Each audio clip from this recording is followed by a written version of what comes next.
Bawat lungsod at bayan ay may kani-kanyang ipinagmamalaking kultura at tradisyon. Dito sa Danau City, ang Carranza Festival ang nagsisilbing simbolo ng kasiyahan, kasaysayan at pagkakaisa. Ano nga ba ang kahulugan ng Carranza at bakit ito mahalaga sa mga Danawanos?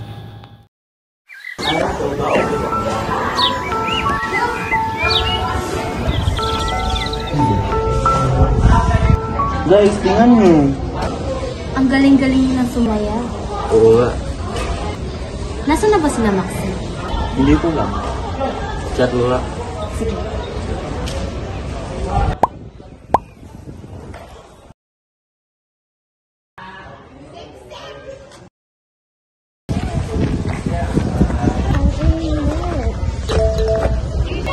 Tinext ako ni Beth. Sabi niya nandun sila.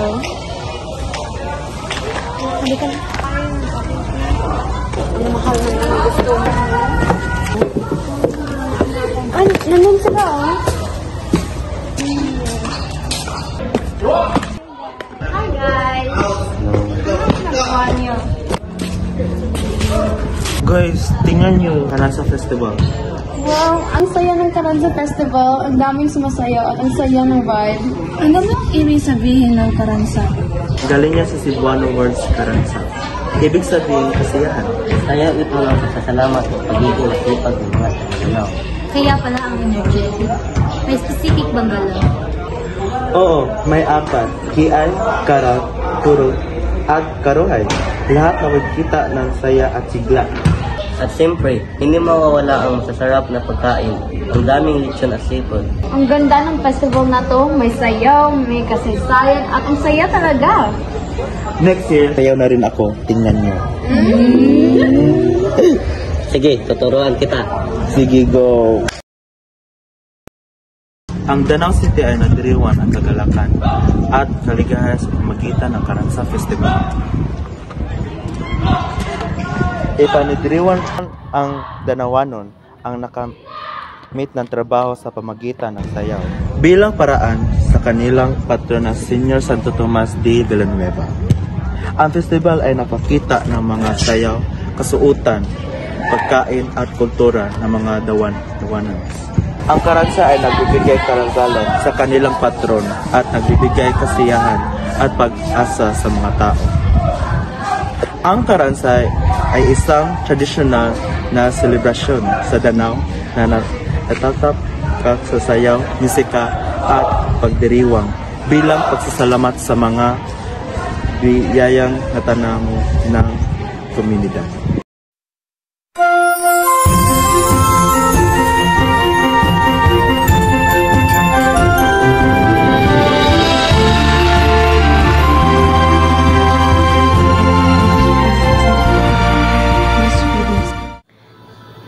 Sa araw na ito, walang tugtog ng tambol, walang ingranding kasuotan at walang masiglang pagsasayaw sa lansangan. Isang pangkaraniwang araw lamang sa Sitio Oval. Ngunit sa kabilaan nito, ang diwa ng Carranza ay nanatiling buhay sa puso ng mga Danawanos. Ngunit, paano nga ba naisasabuhay ng mga tao ang diwa ng Carranza Festival kahit sa mga ordinaryong araw? Para masagot ito, ating pakinggan ang saloobin ng mga taga-Danau.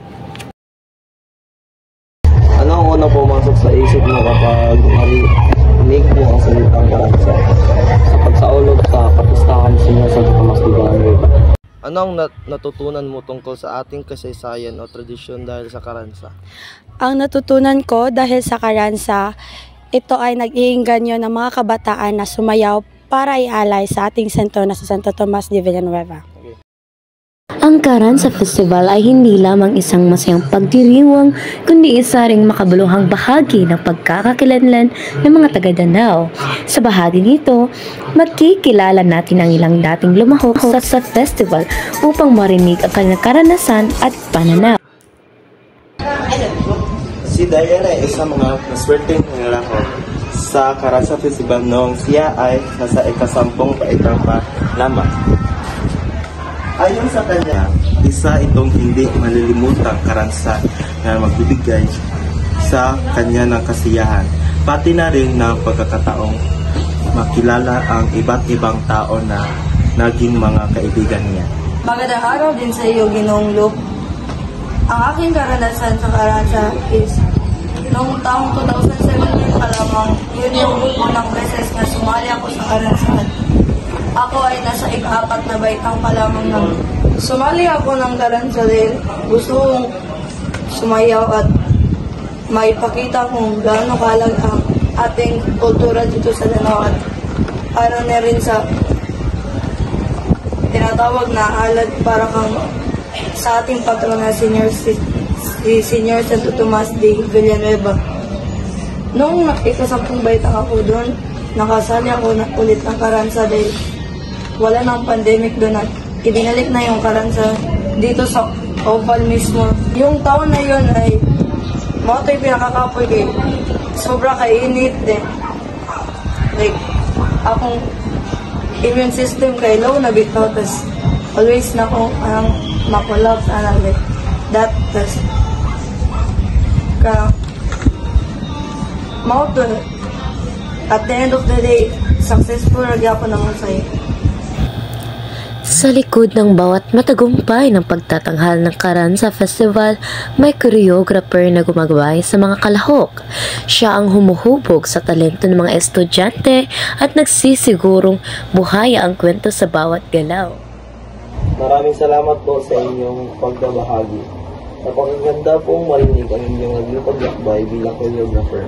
Ngayon naman po, maaari po ba ninyong ibahagi kung ano ang inyong pangunahing inspirasyon sa paggawa ng choreography para sa Carranza? So, my inspiration my family and dancers. Kaya naman sa kaning kuan sa pagtudluan, dili sila sibog status sa ilang family ba? Kaning sa kasitagsan nila ka mga kauban sa dancers niya. O to, na atoy time usa contingent yun sa Carranza nga bisag dila ko musulti sa name sa school, bisag inig sulog nila sa sapatos na inighatag na namo wala sa dito nga, sir, imo pa bawion na mo ang shoes and siya, ay dili na inyo na sige sir, kay kaning kung di mo bawion ang shoes maninguha mig sayaw inig actual para natay award nga mo to siya nga the more ko magsigig tudlo, the more ko magsigig kaning bitaw makashare sa akong talent sa mga bata nga taga Danao ra sagid sila nga ma-share sa dako kung unsay Carranza. Anya mo to ang inspiration gid nako kay ako ang family.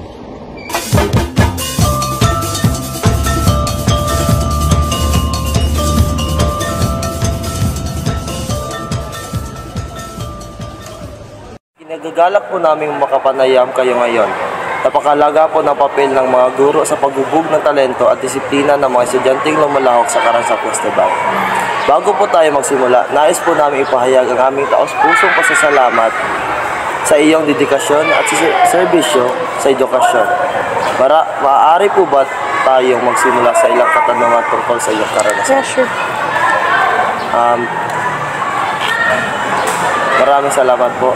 Bilang isang guro, ano po yung naging papel ninyo sa paghahanda ng estudyante para sa Carranza Festival? So specifically, I am the Carranza coordinator. So it is a very big task, in fact, a tiring one, but of course a very fulfilling one because it's not easy to handle a lot of students.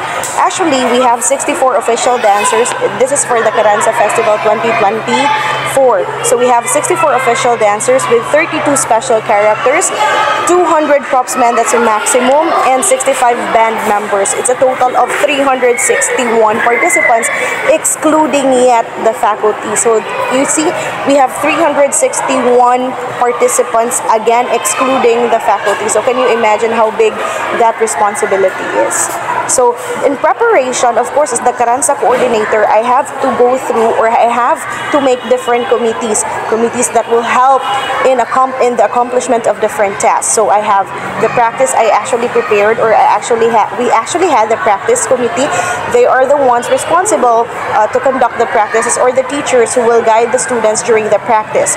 Next, we have the food committee. Of course, basta gani moapil tagkaran sa luoy pud kay atong mga bata kung walay makaon, di ba? So of course we have to prepare food for them. Okay, but of course we cannot provide food without financial assistance. The city has provided the financial assistance, but then again, or the city subsidy, but then again, it's not enough for the whole duration of practices. So what I did, ako mo I am the leader for this committee, so I had to deal with communicating to different people coming from the government, no? So, moadto pa ko sa Danao City government, moadto pa ko sa mga different barangays na involve ani. I also have to deal with different establishments, private establishments, looking for, support coming from them. Financial support or any other support. Sa tubig lang daan sa mga bata, dako jud kaayo gasto. And then I also I crafted the costume and props and Festival Queen and Andas Committee. So they're responsible sa uban pang mga butang. And most importantly, ang dili na to ang kalimtan, ang medical team. Kaya when we are conducting practices, dili man ginamalikayan nga usahay na ay masakit, or na ay mga disgrasya sa bako. So we have to be prepared. So that's my answer. Magandang araw sa inyong lahat. Ako po si Luke General Sanego at nandito tayo sa Sabang National High School.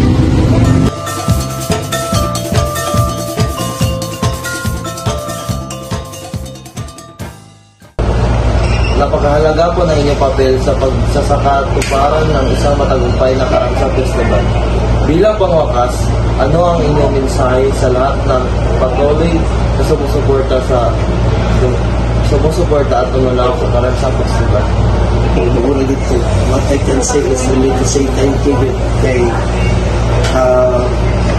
Why to say thank you? Because despite the fact that we lose, walang masamang nangyari sa mga bata namin. And then our presentation is always being offered to him, not to Senior Santo Tomas also. Magandang araw, sir. Bilang isang school head, alam namin may malaking papel kayo sa paghubog ng kanilang kaalaman at pagkahalagang sa kultura. Bago po tayo magsimula, nais po namin ipahayag ang aming pasasalamat sa iyong oras at pananaw at ibahagi sa amin. Kung maaari po, magsimula na tayo sa ilang pagtutunungan tungkol sa iyong pananaw sa Karanza Festival. Ano po ba kayo? Good afternoon. I am Mr. Lorente, School Head of Sabang National High School, and very glad that I'm one of the respondents, maybe. Perhaps I can help you with those questions. And as far as Sabang National High School is concerned, during the participation of our school, Karanza 2024. Sa inyong palagay, paano mas mapalawak pa ang epekto ng Karanza Festival sa edukasyon at pagpahalaga sa kultura ng mga kabataan? Yes, so as Filipinos, we are always after of our culture. That's determined. That's the culture will determine us a Filipino culture, di ba? Walang katulad yung Filipino culture natin. Meaning to say, those who have participated in the Karanza, not only that to showcase the talents, but we will embrace Karanza Festival because this is one of the festivities in Cebu. This is very known, and our kultura na tinatawag natin kultura ay mas mapapalago pa pag tayo ay ating in-embrace yung kultura na nasa Danao. Kaya nga tinatawag na Karanza. Walang ibang festivities na sa Cebu na tinatawag na Karanza. So as school head, we can relate this that only in Danao. And yung Karanza ay festivities ng Karanza na tinatawag natin ay only in Danao. And maybe it itanim natin sa mga isip ng mga bata na ang kultura ay kultura. Kung saan man tayo punta, iba talaga ang kultura ng Pilipino. Especially sa Danao, which is tinatawag natin na Karansa. Sa mga taong nagtatrabaho sa likod ng Karansa Festival, mga school heads at coordinators, makikita natin ang tunay na diwa ng pagtutulungan. Sila ang mga tagapagbigay ng direksyon at gabay na nagsisigurado na ang bawat hakbang ng festival ay makakamtan ng maayos at matagumpay. Ang kanilang dedikasyon at malasakit ay nagiging susi sa pagpapalago ng tradisyong ito at patuloy na pagpapalakas ng ating kultura sa bawat taon. Ang Karansa Festival ay isang pamana, isang kwento ng kasaysayan, kultura at pagkakaisa. Isang selebrasyon na patuloy nating ipinagmamalaki, hindi lamang sa panahon ng piyesta, kundi sa bawat araw ng ating buhay. Dahil sa Karansa, ang ating kultura at kasaysayan ay patuloy na sumasayaw sa ating mga puso. O pamiyang Danawanon, halina mo, magkaransa na ta!